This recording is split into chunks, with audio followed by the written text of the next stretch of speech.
Hello guys, आप देख रहे हैं नूर इंस्टीट्यूट। तो गाइस देखिए, आज हम आपको 6 सेमेस्टर का एजुकेशन का यूनिट 2 का चैप्टर नंबर 7 पढ़ाएंगे। तो गाइस जैसा कि आप जानते हैं, ये जो आपकी एजुकेशन है ये SCC की है, यानी कि स्किल एनहांसमेंट कोर्स की है। तो इसमें जो आपकी बुक का नाम है वो है शिक्षा में मीडिया इन एजुकेशन, ये आपकी बुक का नाम है। गाइज़ मैं आपसे हर एक वीडियो में यही बोलती हूँ कि आप प्लीज़ पहले आप अपनी एजुकेशन चेक कर लेना एंड उसके बाद आप पढ़ना स्टार्ट करना। बच्चों की डिसिप्लिन की होती है, बच्चे SCC की पढ़ लेते हैं, उनके बाद में बहुत प्रॉब्लम होती है। तो आप पहले अपनी फ्री रिसिप्ट में देख लेना कि आपकी कौन सी एजुकेशन है, बुक का नाम क्या है। एंड हम दोनों ही बुक की एजुकेशन की दोनों ही बुक की वीडियो ज़रूर बनाएंगे। SSC की हमारा सिलेबस मोस्टली कंप्लीट हो ही चुका है एंड बस 3 चैप्टर और बचे हैं, वो भी हम कंप्लीट कर देंगे। एंड डिसिप्लिन की भी हम वीडियो ज़रूर बनाएंगे। तो देखते हैं तो हम इस चैप्टर में क्या है, चलिए स्टार्ट करते हैं।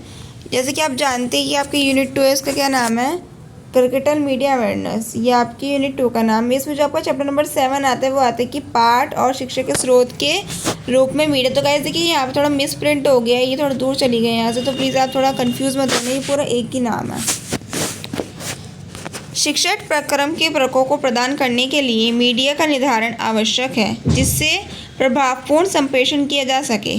यानी कि जो शिक्षण कार्यक्रम के प्रकों को प्रदान करने के लिए मीडिया निर्धारण आवश्यक है, यानी कि मीडिया की जो आवश्यकता है शिक्षा में, उसके बारे में बताया गया है। प्रभावी संप्रेषण के लिए मीडिया आवश्यक है, किंतु मीडिया का कोई स्पष्ट अर्थ नहीं है। फिर भी संप्रेषण के भौतिक साधनों को मीडिया अथवा संप्रेषण साधन कहा जाता है। दुनिया का हर वर्णनीय प्रतिनिधित्व काल्पनिक या अन्यथा वास्तविकता का वर्ण या परिभाषित करने का एक प्रयास है और किसी तरह से वास्तविकता का एक निर्माण या एक पाठ है। एक पाठ को भी मीडिया उत्पाद कहते हैं, यानी कि अगर एक पाठ भी पढ़ा रहे हैं तो उसको भी मीडिया उत्पाद कहते हैं, जिससे कि हम जांच करना चाहते हैं, चाहे वह एक टेलीविज़न कार्यक्रम हो, एक किताब, एक पोस्टर, एक लोकप्रिय गीत, नवीनतम फैशन आदि। कुछ भी चीज़ हो, अगर वो मीडिया के थ्रू दिखाया जा रहा है तो वो क्या है, उसमें मीडिया की चीज़ें बताई गई, मीडिया उत्पादन है वो। अब पॉइंट आता है हमारा पाठ, मीडिया और सूचना क्या होता है। देखिए, पाठ मीडिया या तो मौद्रिक या डिजिटल पाठ्य सामग्री है जो दर्शकों को सूचना संप्रेषित करने के उद्देश्य से प्रकाशित की जाती है, यानी कि सूचना दी जाती है। मीडिया के दिखाकर भी समझाया जाता है। शिक्षा एवं समाचार, नेक्स्ट पॉइंट आता है इसमें, बालक में प्रशंसनीय आचरण तथा नैतिक चरित्र का विकास करना शिक्षा का मुख्य कर्तव्य है। ऑब्वियसली एक स्टूडेंट्स होते हैं जो बच्चे, उनमें आचरण करना, नैतिक चित्रण करना, विकास करना, उनका क्या होता है, शिक्षा का मुख्य कर्तव्य होता है, उद्देश्य उनका यही होता है शिक्षा का। इस महान कार्य की पूर्ति में शिक्षा के वांछनीय उद्देश्यों के बिना नहीं हो सकती। यदि शिक्षा के उद्देश्य धर्म या दर्शन पर आधारित होंगे तो उनका संबंध व्यक्ति के जीवन से अत्यंत प्रशंसनीय होगा। अब धर्म की चीज़ें सिखाएंगे हम बच्चों को तो उसमें क्या होगा, उनका जीवन जो होगा वो अत्यंत प्रशंसनीय हो जाएगा। नेक्स्ट टॉपिक आता है इसमें, समाचार के पाठ्य को शिक्षा में इस्तेमाल करने के फ़ायदे। अखबार पढ़ने की आदत से हमेशा फ़ायदा होता है। बच्चों को स्टार्टिंग से अखबार पढ़ने की आदत डालनी चाहिए, इससे क्या होता है, बच्चों को बहुत फ़ायदा होता है। अब गाइज हम ही देख लीजिए, मैं खुद पे बात रख कर कहती हूँ कि अगर फॉर एग्ज़ाम्पल हमें कोई एंट्रेंस एग्ज़ाम क्लियर करना है, किसी भी कोर्स का, किसी भी सब्जेक्ट का एंट्रेंस एग्ज़ाम क्लियर करना है, हमें कोई गवर्नमेंट पेपर की तैयारी करनी है, UPSC की तैयारी करनी है, SCC की तैयारी करनी है, किसी भी चीज़ का देख लीजिए, आपको BED की तैयारी करनी है, तो उसमें क्या होता है, करंट अफेयर्स आते हैं।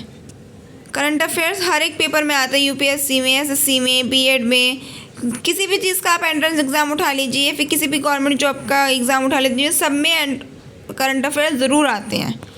तो करंट अफेयर हमें कहाँ से पता चलते हैं, अखबारों से। अगर हम डेली अखबार पढ़ेंगे तो उसमें हमें पता चलता रहेगा कि हाँ आज दुनिया में क्या हो रहा है, कौन प्रधानमंत्री बना, कौन राष्ट्रपति बना है, कैसी दुनिया चल रही है, मुद्रा की क्या प्राइस चल रहा है, सब उसमें बताया जाएगा।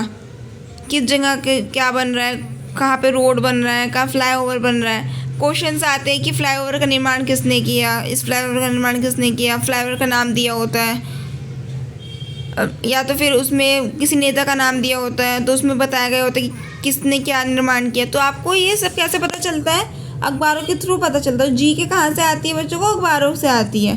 तो स्टार्टिंग से बच्चों को अखबार पढ़ने की आदत होनी चाहिए, फ़ायदा होता है इससे बहुत।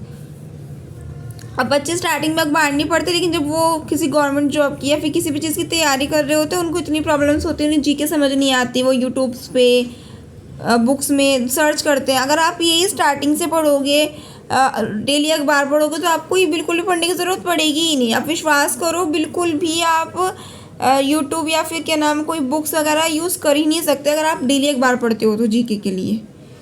एक छात्र होने के नाते ये ना केवल अपने पढ़ने की कौशल और दक्षता के में सुधार करता है, बल्कि आपको करंट अफेयर से भी अवगत कराता है। देखिए जो अभी मैंने बताया आपको करंट अफेयर के बारे में, वो ही इसमें आ गया।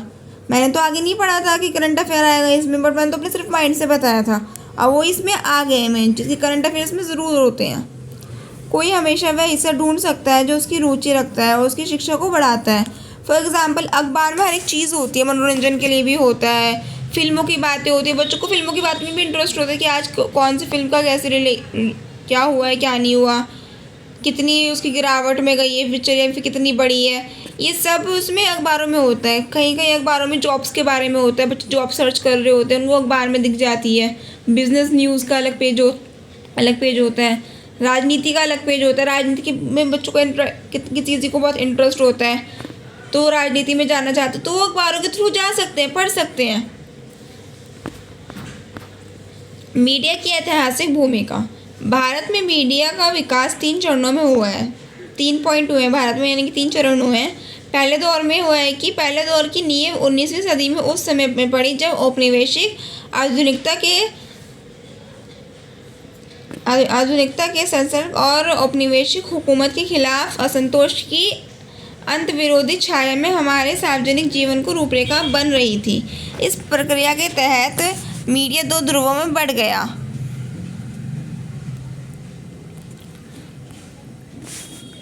उसका एक हिस्सा औपनिवेशिक शासन का समर्थन निकला और दूसरा स्वतंत्रता को झंडा बुलंद करने वाले के साथ राष्ट्रवाद बनाम उपनिवेशवाद। ये दौर 1947 तक चलता रहा। इस बीच अंग्रेज़ों के साथ भारतीय भाषाओं में पत्र पत्रिकाओं के प्रकाशन की समृद्ध परंपरा पड़ी और अंग्रेज़ों के नियंत्रण में रेडियो प्रसारण की शुरुआत हुई।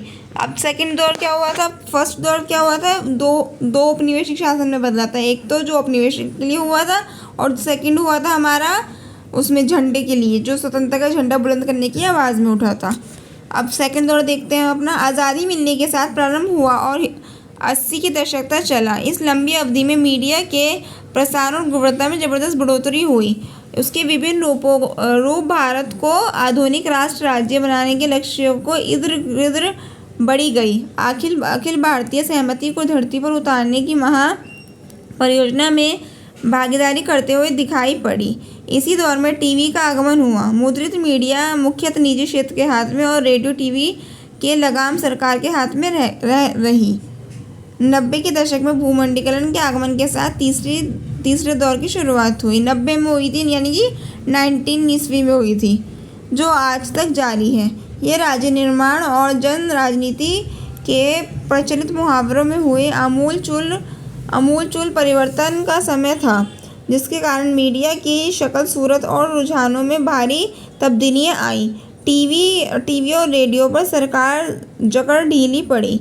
निजी क्षेत्रों में 24 घंटे चलाने वाले उपग्रेड टीवी चैनलों और एफएम रेडियो चैनलों का बहुत तेज़ी से प्रसार हुआ। यानी कि पहले तो सिर्फ रेडियो होते थे, लेकिन अब उसके बाद जब दशक नया आ गया तो क्या उसमें टीवी भी आ गए।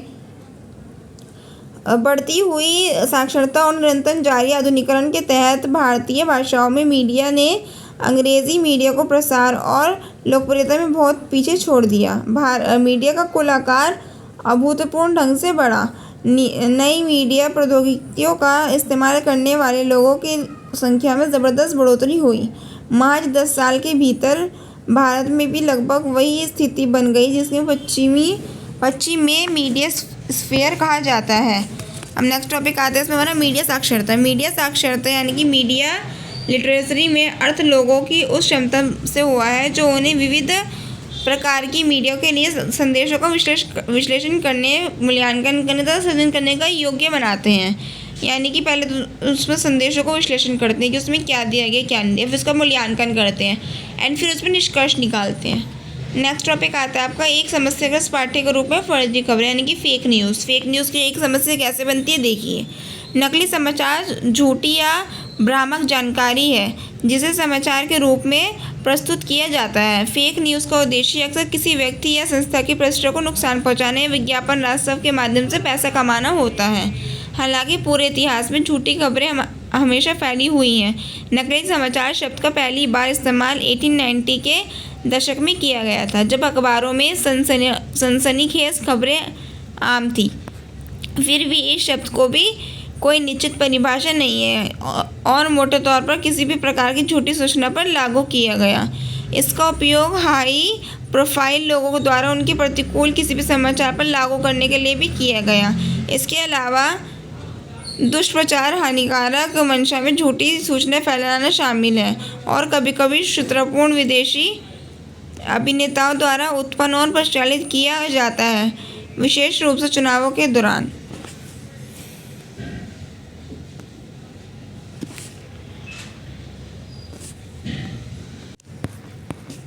चुनावों के दौरान आपने देखा भी होगा कितनी फेक न्यूज़ दी जाती हैं, किस पार्टी में ये हो गया, उस पार्टी में ये हो गया, तो बहुत ज़्यादा फेक न्यूज़ होती हैं। नेक्स्ट टॉपिक आता है मीडिया साक्षरता की युक्तियाँ। मीडिया साक्षरता पारंपरिक बिना प्रिंट वाले पाठ से आगे बढ़ती हैं और अधिक समकालीन स्रोतों की जांच करने के लिए आगे बढ़ती हैं। मीडिया साक्षरता के कुछ उदाहरण में टेलीविज़न, वीडियो गेम, फोटोग्राफी और ऑडियो संदेश शामिल हैं, लेकिन इन तक सीमित नहीं है, सभी आगे बढ़ गई है। तो गाइस देखिए, आज की वीडियो में इतने। अगर आपको हमारी वीडियो पसंद आए तो प्लीज़ वीडियो को लाइक करें और चैनल को सब्सक्राइब करें। सॉरी गाइस, वीडियो में कुछ गलतियाँ हुई हैं हमसे, जैसे कि ये थोड़ा मिसप्रिंट हो गया है, तो उसके लिए हम आपको सॉरी बोलते हैं। तो थैंक यू सो मच।